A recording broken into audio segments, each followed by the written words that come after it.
बिस्मिल्लाहिर्रहमानिर्रहीम। अस्सलाम वालेकुम। आज मैं आपको शाही चरगा पुलाव बनाना सिखाऊंगी जो कि बड़ा मजे का और खुशबूदार पुलाव बनेगा और इसे आप अपनी किसी भी स्पेशल दावत के लिए बना सकते हैं। तो इसको बनाने के लिए हमें चाहिए होगा साबुत चिकन 1 किलो, जिसे धोने के बाद आप इस पर कट्स लगा लीजिएगा। और इसको मैरिनेट करने के लिए चाहिए होगा दही हाफ कप, सुर्ख मिर्च पाउडर 1 टीस्पून, काली मिर्चें 1 टीस्पून, अदरक लहसुन पिसा हुआ 1 table spoon, fresh lemon juice 3 table spoon, गरम मसाला पाउडर हाफ टी स्पून, भुना कुटा जीरा 1 टीस्पून और तंदूरी कलर या ऑरेंज कलर 1 चुटकी। और तलने के लिए तेल चाहिए होगा।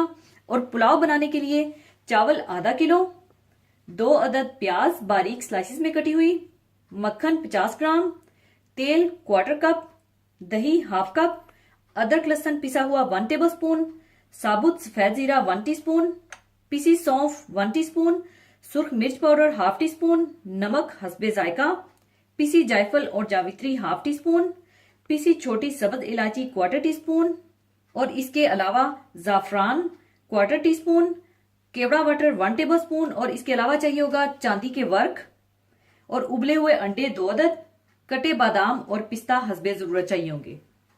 सबसे पहले चिकन को मैरिनेट करने के लिए आप डाल लें दही। इसमें डाल दें सुर्ख मिर्च पाउडर, काली मिर्चें, भुना कुटा जीरा, गरम मसाला पाउडर, अदरक लहसुन, लेमन जूस, नमक और तंदूरी कलर डालकर अच्छी तरह से मिला लें।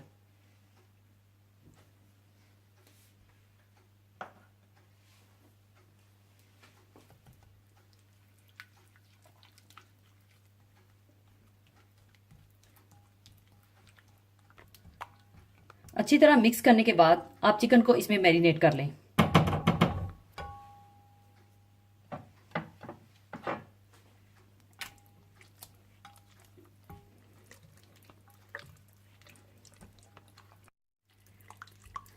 इस तरह आप सब तरफ से अच्छी तरह से मैरिनेट कर लें।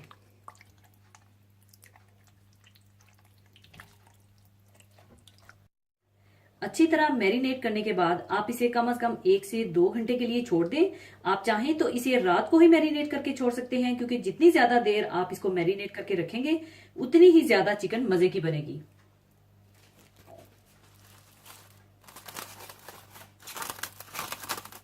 दो घंटे गुजरने के बाद आप चिकन को किसी देचके में पकने के लिए चढ़ा दें।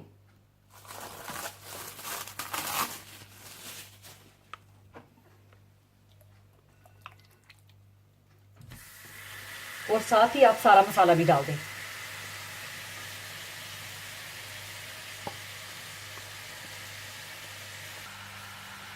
और दरमियान में आप इसे उलट पुलट भी करते रहिएगा और इसे इस वक्त तक पकाइएगा जब तक चिकन गल जाए और इसका पानी खुश्क हो जाए। और इस तरह से आप पलट लीजिएगा और इसे बिल्कुल हल्की आंच पर पकाइएगा।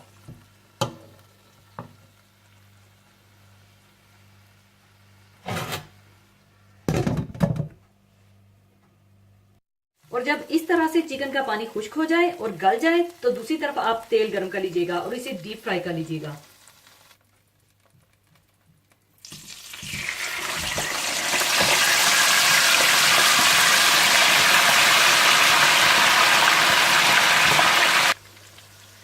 दोनों तरफ से पकाने के बाद आप इसे निकाल लें।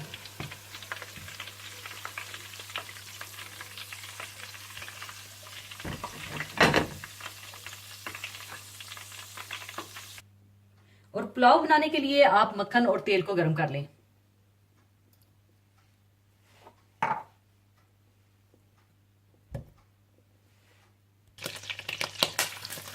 और इसमें आप डाल दें प्याज और इन्हें आप गोल्डन ब्राउन कर लें।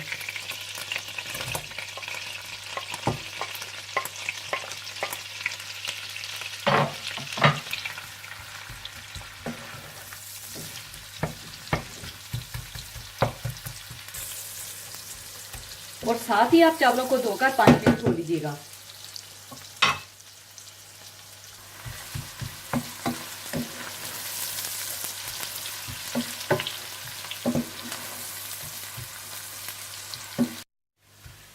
और जब प्याज इस तरह से गोल्डन ब्राउन हो जाए तो चूल्हे से उतार कर आधी प्याज को आप निकाल कर फैलाकर रख लीजिएगा।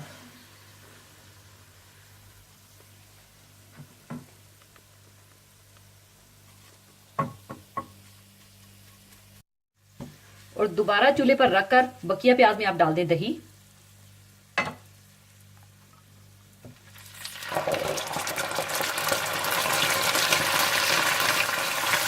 और इसे अच्छी तरह से मिला लें। और इसमें आप डाल दें अदरक लहसुन, सूखी मिर्च पाउडर, साबुत जीरा, पिसी सौंफ और नमक डालकर अच्छी तरह से भून लें।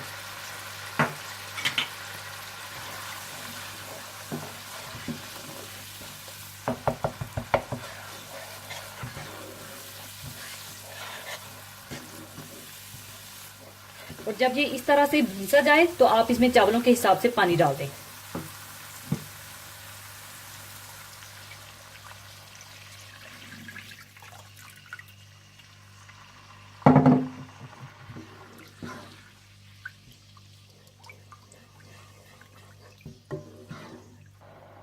और जब पानी में बॉयल आ जाए तो आप चावलों में से पानी निकालकर चावल इसमें डाल दीजिएगा और इसी स्टेज पर आप नमक भी चेक कर लीजिएगा।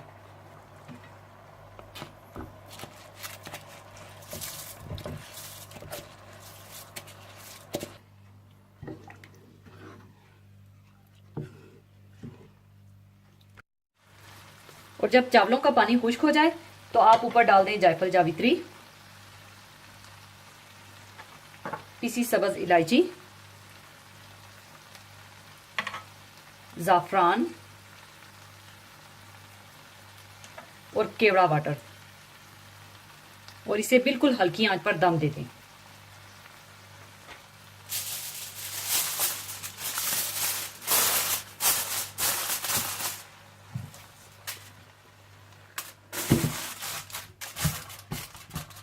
हल्की आंच पर दम देने के बाद अब इसका मैं दम खोल लूंगी।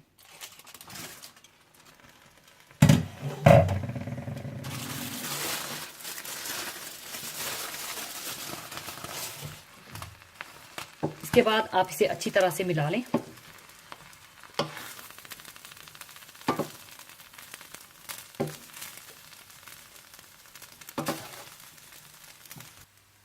और अब इसे मैं सर्विंग डिश में निकाल लूंगी।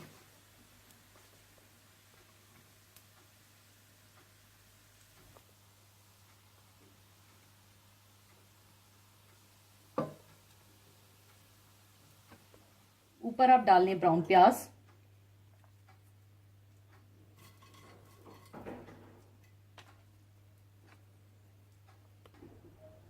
ऊपर आप चरगा रख दें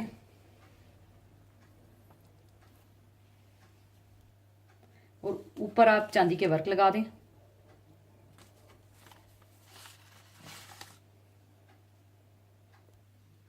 और ऊपर आप पिस्ते और बादाम डाल दें।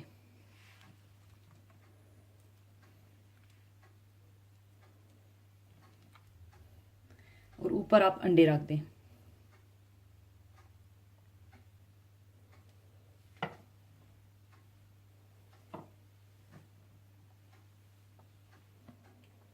लीजिए, बहुत मजेदार शाही चरगा पुलाव तैयार है। इसे आप रमजान में या अपनी किसी खास दावत का हिस्सा बना सकते हैं या किसी खास ओकेजन पर बना सकते हैं। तो जरूर बनाइएगा और दुआओं में याद रखिएगा। और जाने से पहले एक हदीसे पाक शेयर करना चाहूंगी। हदीसे पाक इस तरह से है। कबीला बनी सलीम के एक सहाबी शख्स का बयान है कि रसूलुल्लाह सल्लल्लाहु अलैहि वसल्लम ने हाथ पर शुमार करके फरमाया कि तस्बीह निस्फ मैजान को भर देती है और अल्हम्दुलिल्लाह पूरे तौर पर पुर कर देता है, और तकबीर जो कुछ आसमान और जमीन के बीच है सबको भर देता है, और रोजा निस्फ सबर है और पाकीज़गी आधा ईमान है। इस हदीस मुबारक में रसूलुल्लाह सल्लल्लाहु अलैहि वसल्लम ने चंद अहम नुक्ते उम्मत को बताए हैं। सबसे पहले आप सल्लल्लाहु अलैहि वसल्लम ने अज़कार के मुतल्लिक फरमाया है, ये जिक्र अल्लाह वालों के कलूब की ग़िज़ा और ज़रिया हयात है। अगर वो उनको ना मिले तो जिस्म उन कलूब के लिए कब्र बन जाएं, और जिक्र से ही उनके दिलों की दुनिया आबाद है। अगर दिलों की दुनिया इससे खाली हो जाए तो बिल्कुल वीराना होकर रह जाए। जिक्र अल्लाह का ही वो रास्ता और दरवाजा है जो अल्लाह और उसके बंदे के दरमियान खुला हुआ है और उससे बंदा इसकी बारगाह तक पहुंच सकता है। और जब बंदा जिक्र अल्लाह से गाफिल होता है तो ये दरवाजा भी बंद हो जाता है। अल्लाह ताला ने जिस तरह आंखों को रोशनी और बीनाई से मुनव्वर किया है, इसी तरह जिक्र करने वाली जुबानों को जिक्र से मुज़य्यन फरमाया है। इसीलिए अल्लाह की याद से गाफिल जुबान उस आंख की तरह है जो बीनाई से महरूम है, और उस कान की तरह है जो सुनवाई की सलाहियत खो चुका है, और उस हाथ की तरह है जो मफलूज होकर बेकार हो गया है। कुरान मजीद में बहुत सारे मकामात पर जिक्र अल्लाह के मुतल्लिक अल्लाह ताला का इरशाद है। एक जगह अल्लाह ताला अपने बंदों से इस तरह मुखातब है, मेरे बंदो तुम मुझे याद करो, मैं तुमको याद रखूंगा, और मेरा एहसान मानो और नाशुक्री ना करो। सुबहान अल्लाह, बंदे की इससे बड़ी सादत और कामयाबी और क्या हो सकती है कि पूरी कायनात का खालिक व मालिक उसको याद करे और याद रखे। हदीस मुबारका में रसूलुल्लाह सल्लल्लाहु अलैहि वसल्लम ने फरमाया कि सुबहान अल्लाह कहना अल्लाह ताला की अजमत व बरतरी के इजहार का ऐसा अमल है जो निस्फ मैज़ाने अमल को भर देने के लिए काफी है। लेकिन ये इजहार सच्चे दिल से हुआ हो, सच्चे दिल से अल्लाह ताला की अजमत का इकरार आदमी की जिंदगी को बदल सकता है। फिर इसका मैज़ान नेकियों से क्यों ना भरेगा। अल्हम्दुलिल्लाह कहना यानी अल्लाह ताला की हम्दो सताइश, जो अल्लाह ताला की तस्बीह और हमद से इबादत हो, वो ही जिंदगी ऐसी जिंदगी है जिसे कामिल जिंदगी कहा जा सकता है। इसलिए तस्बीह और तमहीद के सबब मैज़ाने अमल का पुर हो जाना फितरी सी बात है। तकबीर यानी अल्लाह अकबर का कहना, जिनको हकीकी समात हासिल है, इन्हें कायनात में हर तरफ, जमीन में भी और आसमानों में भी तकबीर ही की गूंज सुनाई देती है। जमीन और आसमान का हर जर्रा अल्लाह ताला की किबरियाई और बड़ाई का दास्तान सुना रहा है। जब कोई अल्लाह की बड़ाई का तराना गाता है तो जमीन और आसमान का हर जर्रा उसके साथ हो जाता है, गोया उसके साज की आवाज साजो कायनात की आवाज से हम आहंग हो जाती है। फिर हदीस मुबारका में जिक्र है सबर का। मोमिन की पूरी जिंदगी को हम सबर से ताबीर कर सकते हैं। मोमिन एक ज़ाब्ता हयात का पाबंद होता है। वो दुनिया में इसलिए जिंदा रहता है कि अल्लाह की राह में सरगर्म सफर हो। सबर के बगैर ना तो आदमी अल्लाह की राह में एक कदम चल सकता है और ना उसके बगैर उसके किरदार और सीरत की तामीर हो सकती है। इस हदीस में रोजे को निस्फ सबर कहा गया है। मतलब ये है कि जिस शख्स ने रोजा रख लिया उसने सबर की तरबियत हासिल कर ली। अब जरूरत है कि वो उससे अपनी पूरी जिंदगी में फायदा उठाए और अपनी पूरी जिंदगी को सबर के सांचे में ढाले। जिस दिन उसकी जिंदगी सबर के सांचे में ढल गई, उस दिन हम कह सकते हैं कि उसने अपने सबर को कामिल कर लिया। उस वक्त निस्फ सबर नहीं, उसे पूरा सबर हासिल होगा। सबर और रोजा के दरमियान एक गहरा ताल्लुक पाया जाता है कि रोजा के तसव्वुर से ही सबर का तसव्वुर खुद जहन में आ जाता है, और रोजा की इस हकीकत को जाहिर करता है कि इसकी इब्तिदा भी सबर है और इसकी इंतहा भी सबर है। जो सबर से आशना नहीं वो हकीकी स्वाइम नहीं हो सकता, और जो हकीकी स्वाइम बन गया उसने सब्र और इस्तकामत की हकीकत को अपने अंदर जज़ब कर लिया है। रोजा और सबर वो अमल है जिनकी जजा और बदला भी बेइंतहा है। अल्लाह ताला की फयाजी का सबसे बड़ा मुजाहिरा इन दोनों अमाल की जजा पर है। रोजा के मुतल्लिक जैसा कि हदीस में है कि अल्लाह ताला फरमाता है कि इसका बदला मैं खुद दूंगा, और सबर के मुतल्लिक अल्लाह ताला का इरशाद है, बिलाशुबा सबर करने वालों को अजर व सवाब हिसाबो किताब के बगैर दिया जाएगा। इसी के साथ मैं आपसे इजाजत चाहूंगी। अपना बहुत ख्याल रखिएगा, दुआओं में याद रखिएगा। अल्लाह हाफिज।